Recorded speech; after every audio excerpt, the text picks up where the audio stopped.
મનોજભાઈની વાડી જે અમે રોકાયા હતા તે ખરેખર ગૌ આધારિત સજીવ ખેતી વિશેની સંસ્થા ચલાવે છે. રામકૃષ્ણ પરમહંસ ટ્રસ્ટ સંચાલિત છે, જેઓ સજીવ ખેતી વિશેની બધી માહિતી આપે છે. ગાયને જે પ્રોડક્ટ મળે છે, દૂધ, દહીં, છાશ, એનું ગોબર, છાણ, એમાંથી દરેક પ્રકારની સજીવ ખેતીને કયો ઉપયોગ થઈ શકે, એના દ્વારા જે સજીવ ખેતી થાય છે એના વિશેની એક સંસ્થા છે. ત્યાં અમે રોકાઈને આજુબાજુના ખેડૂતો જે પ્રગતિશીલ છે, જેવા કે રમેશભાઈ ઠક્કર કરીને છે, પછી બાજુમાં વેલજીભાઈ ભુડિયા છે, પછી એમના સિવાય પ્રકાશભાઈ વર્મા છે જે વર્મી કમ્પોસ્ટ બનાવે છે, એના સિવાય ડૉક્ટર શ્યામજી છે, એના સિવાયના જે આજુબાજુના ખેડૂતો હતા કુકમાં આસપાસના વિસ્તારના, તેના અમે દરેક ખેડૂતની મુલાકાત લીધી હતી, જે અમે ટોટલી 20 થી 22 ખેડૂતોની પર્સનલ મુલાકાત લીધી હતી. ખેતીની અંદર તમે ત્યાં શું નિરીક્ષણ કર્યું? અંદર ખેતીની અંદરમાં આવીને એવું નિરીક્ષણ કર્યું છે કે અહીંની જે ખારેક છે એ ખરેખર વિશ્વમાં વખણાય તેવી ખારેક છે. અહીંથી આ ખારેકને તેઓ લંડન અને યુકેમાં એક્સપોર્ટ કરે છે.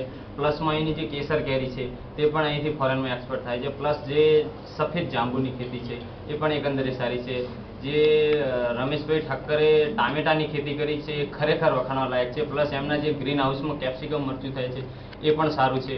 પ્લસમાં અહીંના જે આંબાઓ છે એ વિશ્વભરમાં વખણાય છે એ વાત સાંભળી છે, જે ખરેખર સાચી છે.